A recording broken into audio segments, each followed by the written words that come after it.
Next, I'd like to talk about a person named Jason Call, one of my local congressional candidates and my local Democrat PCO, who I asked and begged for help from on this issue for injured workers and a federal oversight for our injured workers, and he called me unhinged. And he told others that Darren is unable to work with others. Well, before workers' comp, I worked really well with others and was even accommodated with an employee of the month about 6 months before I was hurt on the job, young Jason Call. And when people are willing to work with me and willing to put our issues on the table, not just be a distraction from the issues that need to be on the table, I work very well with those kind of people when they're not trying to be basically two-faced with the injured workers of America. So for those candidates and congressional candidates to say I don't work well with people, I worked very well with patients from both sides of the aisle for 15 years. For the last 30 years of a working career of construction, 15 years before that, but for 15 years of it, I worked very well with people, and for 30 years I worked very well with people. I became in construction, the construction foreman. I always worked my way up. So it's baffling to me when I have young people running for Congress, even teaching our schools, going to say I'm unhinged and I'm unable to work with people, when none of the people from the Bernie-crat coalition or the Democrats wanted to put my injured workers' federal human rights issue on the table with our cries for Medicare for all.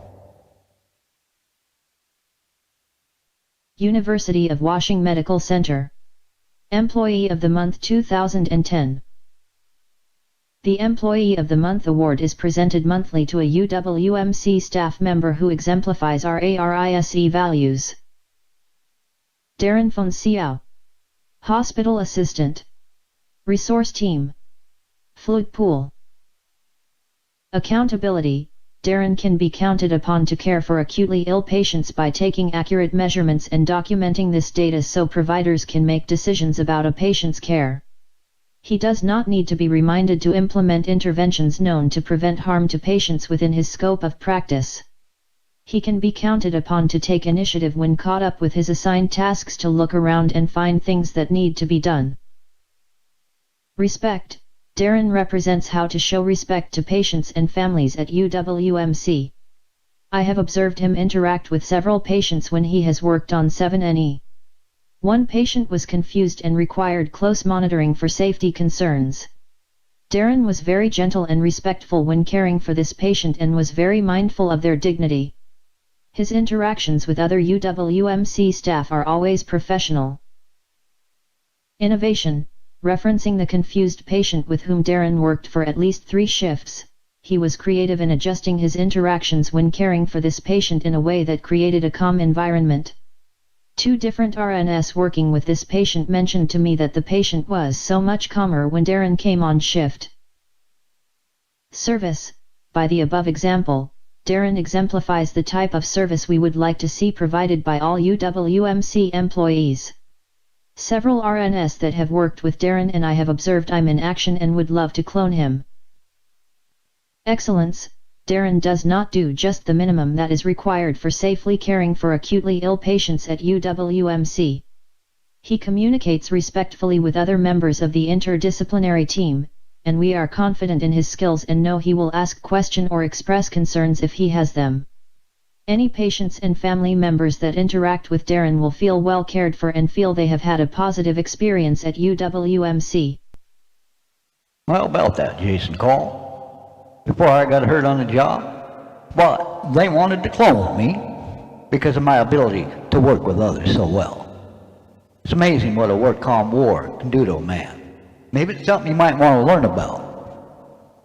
Also, Jason Call, when 2015 and I sought your help and Jason Call's help and the Bernie-crats' help as I was trying to go up against the corporate Dems in our state that do not want to address a war on injured workers because the allied Republicans aren't going to address it. Corporate Dems don't want to address it, so I needed you guys to help me address this issue for my injured workers, an issue that Senator Sanders had written a letter in 2015 and told us we need these minimum federal standards. So I came to you with that letter, hat in hand, to get some help from my class of human beings that are having a war waged on us that you guys don't want to acknowledge.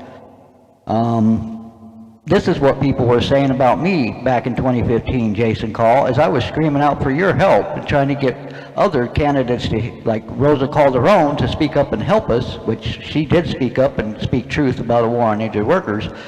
But that's all we got was Rosa. One voice out of all the Bernie-crats across this nation that can speak up and tell us the truth as a war is waged on our injured workers. Anyways, I'd like you to listen to what this injured worker had to say about me, Jason Call, as you're running around telling everybody not to listen to me, and Tyler Vega, and David Strider, and Gigi Ferguson, and all the other lawmakers, even the ones entrenched already, like Mike Sells and, oh shoot, all the rest of them. I mean, Patty Murray even could speak up, and she's been silent, even though she signed the letter that Sanders signed, and they can't say a word to help out injured workers. There's something wrong with that. But anyways, it's all these people who are going around not helping me put my issue on the table. Maybe injured workers go unhinged, Jason Call, because the people who should be helping us get our issue on the table refuse to help put our issue on the table. Let's listen to what an injured worker had to say about Darren Fonseau as he was nominated for the Cum de Laudo Awards for Work Comp Central out of California. This is what other people are seeing, Jason, where you were trying to knock me down, and Larry Elder, the Justice Network, Larry Elder, who was David Strider's congressional aide, told everybody I had PTSD and not to listen to me. I'm sorry, you need to listen to us old men with PTSD, not blow us off. It's been done for 6 years now, as I have begged for the minimum federal standards that we were told we need from Senator Sanders in 2015. Listen to what others say about me. This ain't me saying this. This is somebody else saying this, Jason Cole. And Bernie Crat Ferns and our revolution who refuse to help. Complot Trademark Awards and Gala nominee confirmation. Thank you for taking the time to nominate someone for a Complot Trademark Award. Please review the information you have provided.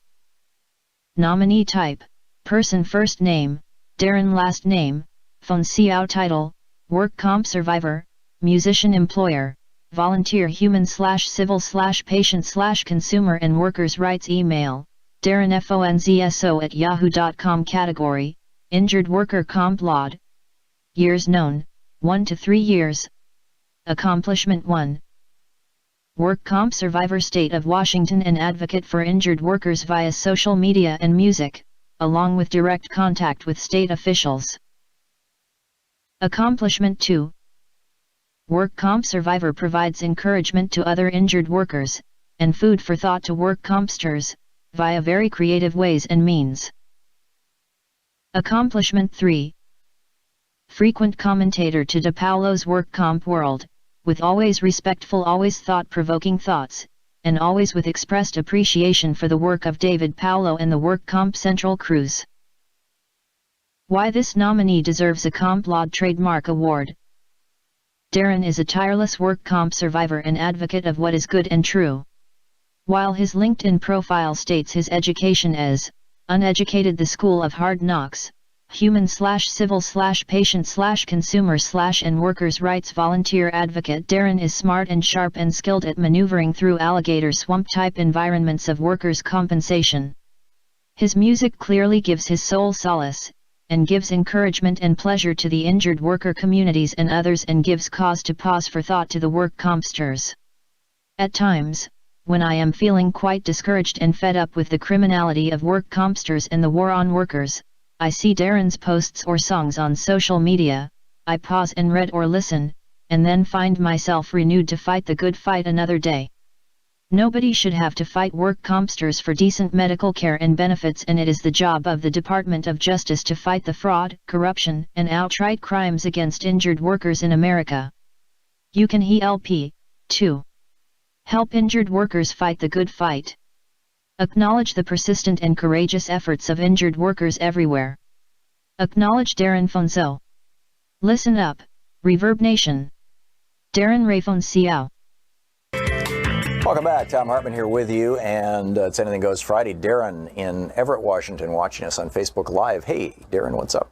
Hey, I want to talk about a war on injured workers and how it's adding to homelessness and inequality here in America. That back in 2015, OSHA and Senator Sanders and NPR all told us, and the U.S. Department of Labor with Tom Perez all come out and told us we need some minimum federal standards over these broken state work comp systems. Yet 3 years later, the left is silent, and I'm begging for help here as an injured worker in the state of Washington who has been abused and harmed. Yet I have our revolution not wanting to put this issue and Senator Sanders' solutions on the table. And I would like to know why the left basically is failing us at this time. I don't know the answer to your question, Darren, and I'm sorry to hear about your circumstances. I hope you get through it. I'm sorry, I don't know. Paul in Sparta, Wisconsin. Hey, Paul, what's on your mind today?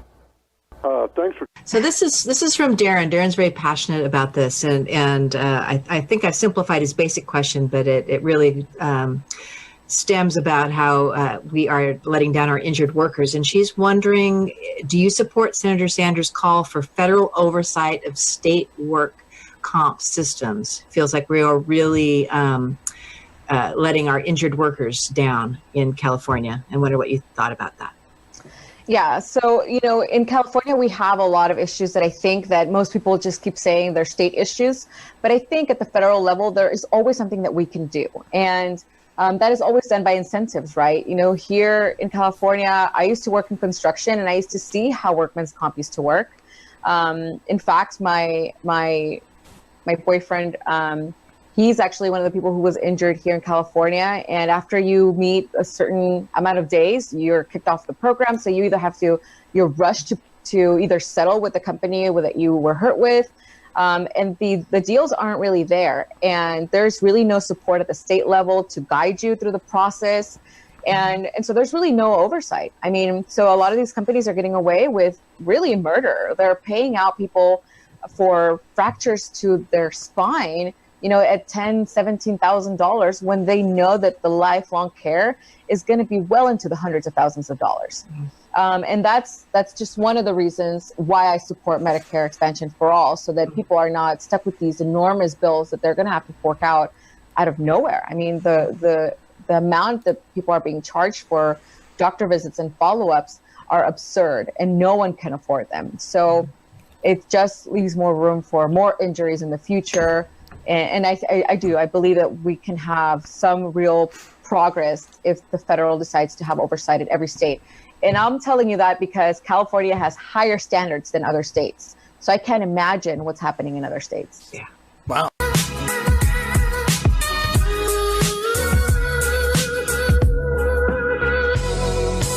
Coming to you live from the UCOM Media Studios. It's UCOM Live with Chris LaGrange.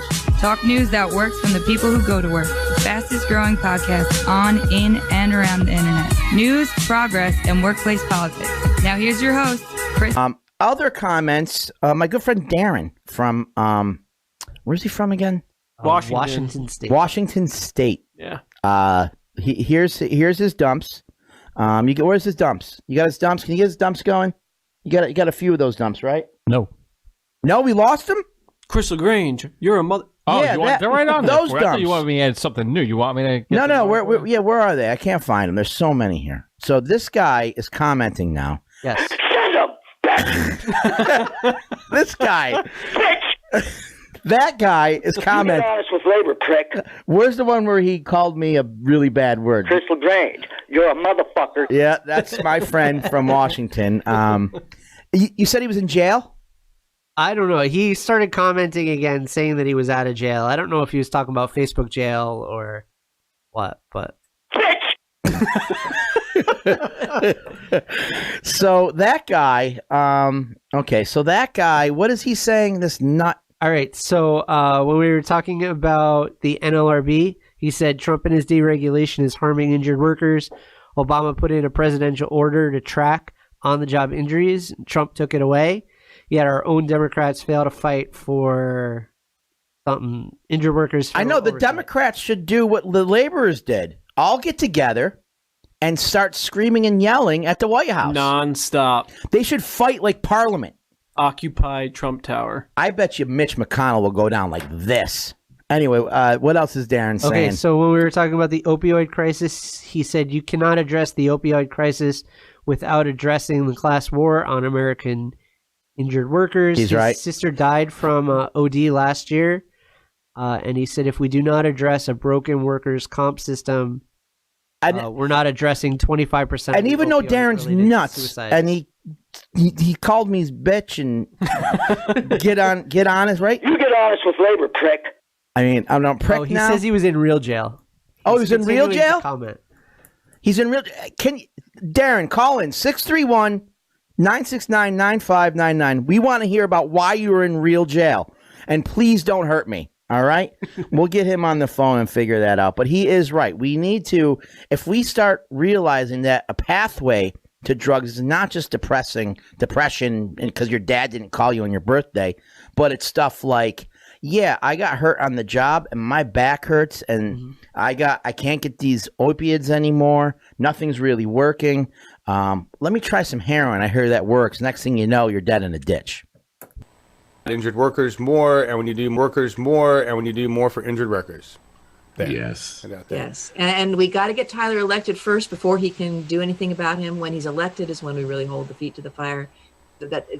Holding his feet to the fire now that's distracting from the bigger purpose of getting a progressive elected in office and getting things like this into place. So we totally hear you, Darren. We hear you. We've read all your comments on the videos.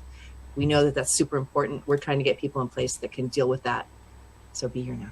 That's a prefix for this whole thing.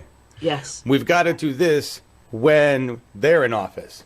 We've got to do this when they're in office. So we've got to get them in office. And you can't have them have their entire platform and everything all worked out. Tyler said more than once during his interview, he's going to do what his constituents tell him and ask him, and what he's not going to be bossed by corporations. But he's got to get elected first before he has that mandate. So let's concentrate on it. Yeah. And same with all of our the candidates, and not just Washington. Right. We hear you in all caps, Darren. Honestly, we do. And Phil, I know Sea Shepherd didn't go out. I forget the reason. I don't know why.